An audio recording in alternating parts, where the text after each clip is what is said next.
मीर साहब, सोलंकी साहब ने तो दरिया को कुएं में बंद कर दिया। उन्होंने कहा कि अब ये तय करना है कि पाँव पकड़ना या गला पकड़ना है, लेकिन आपके ख्याल में क्या कोई दरमियान का रास्ता भी है? जब हम मसालियत की बात करते हैं और पाकिस्तान तहरीक इंसाफ जो है वो हर मामले पे, यानी कि कौमी सलामती कमेटी का जो इजलास था उसमें शमूलियत के ऊपर भी वो इमरान खान साहब की रिहाई के ऊपर अटक गया, उनकी शिरकत का मामला, हर मामले पे वो रिहाई चाहते हैं खान साहब की। तो आपके ख्याल में कोई है दरमियानी रास्ता? सोलंकी साहब का ये कहना बिल्कुल दुरुस्त है कि वो दो चीजों में फंसे हुए हैं, मकबसे में हैं, तो जब्त का शिकार है। अवाम में वो समझते हैं उनकी मकबूलियत इसलिए है कि वो एस्टेब्लिशमेंट के खिलाफ बोलते हैं, और उनकी असल ताकत यही है कि वो एस्टेब्लिशमेंट के खिलाफ एक स्टैंड रखते हैं। लेकिन दूसरी तरफ सूरत हाल ये है कि जो एस्टेब्लिशमेंट के खिलाफ होते हैं तो एस्टेब्लिशमेंट उनसे बात करने को तैयार नहीं है, और जब वो एस्टेब्लिशमेंट उनसे बात करने को तैयार नहीं है तो उनको नजर आता है, साफ नजर आना शुरू हो गया है कि उनकी रहाई और इस पूरी सूरत से बाहर निकलना जो है वो आसान नहीं हो रहा।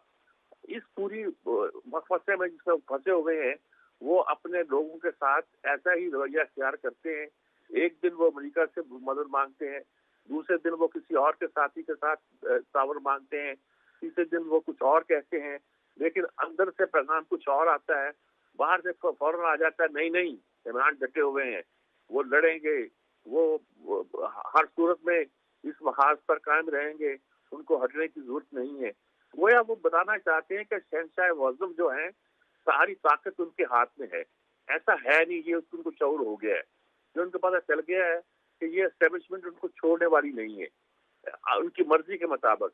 उन्होंने जो सारी लड़ाई लड़ी है, लड़ाई होती है सियासी जमातों की सियासी जमातों के साथ।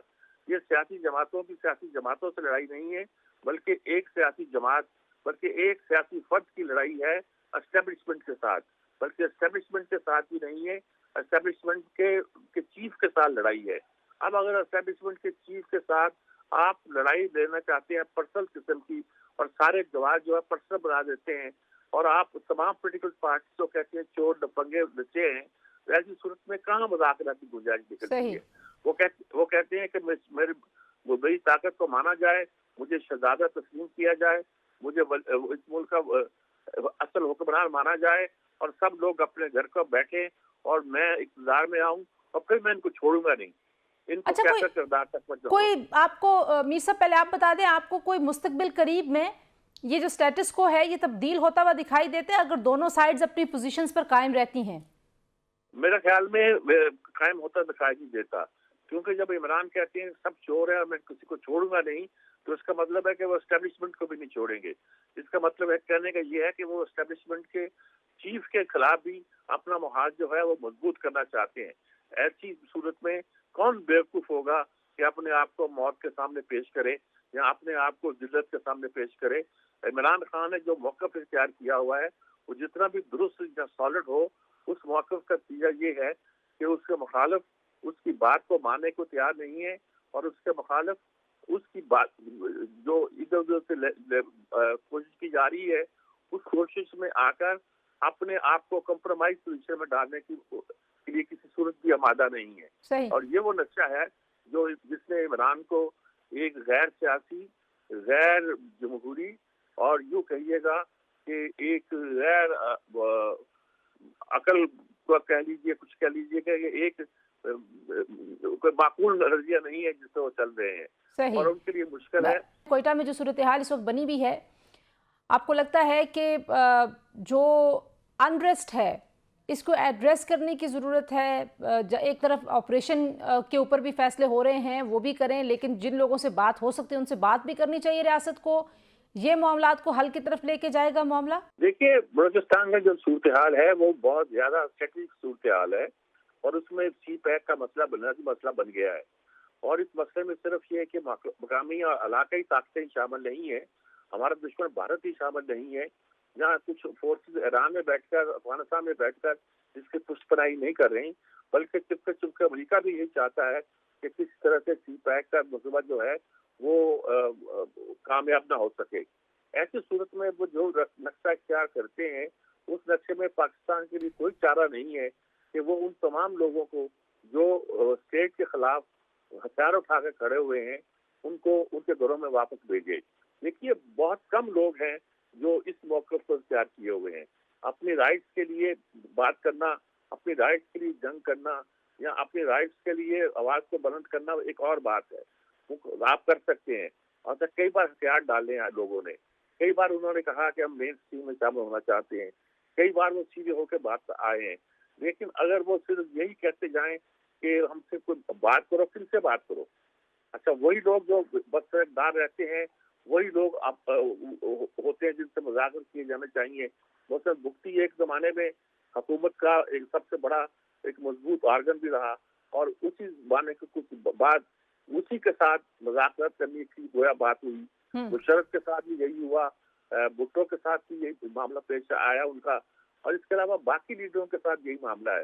ان میں سے ہر ایک وزیر اعلیٰ بھی رہ چکا ہے اور اس کے ساتھ اپوزیشن لیڈر بھی رہ چکا ہے.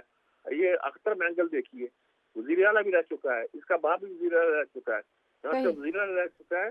بلکہ اطالہ مری کے بارے میں تو کہتے تھے، اطالہ مینگل کے بارے میں کہتے تھے کہ وہ بیسٹ سوٹ کرتا ہے اسٹیبلشمنٹ کو.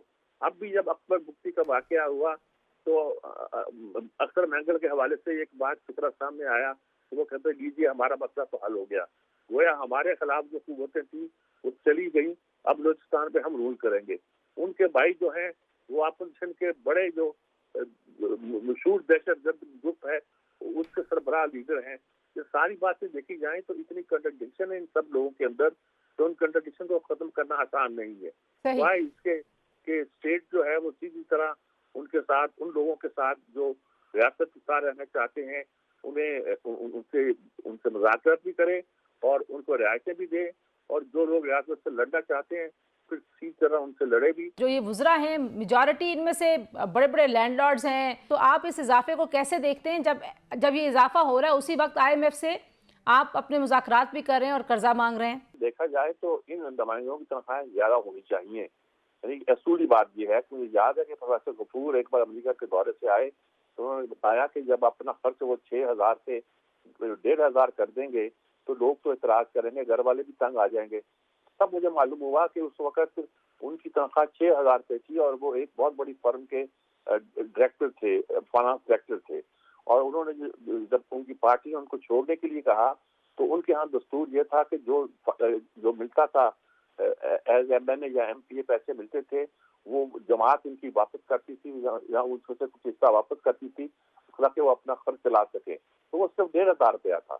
تو ہم لوگ کہتے تھے کہ اتنے کم عرصے سے یہ لوگ کیا پلاننگ کرتے ہوں گے، کیا منصوبہ بندی کرتے ہوں گے اور کیا کچھ کرتے ہوں گے.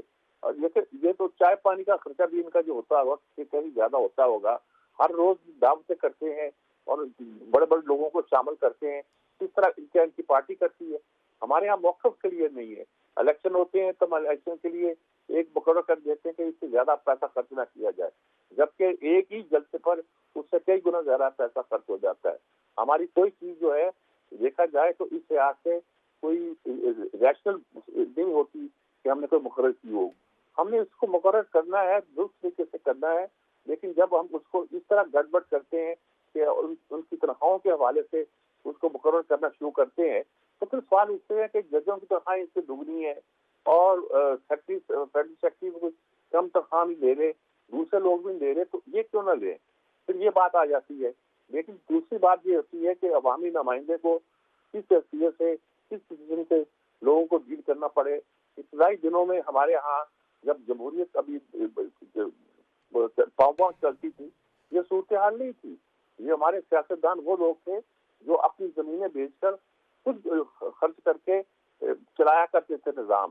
اب یہ ہے کہ پیسے کمانے کے لیے نظام چلایا جاتا ہے. ہم ہر سال 2 سال کے بعد کرتے ہیں اور جب کرتے ہیں تو شور مچاتے ہیں اور پھر چپ کر کے بیٹھ جاتے ہیں.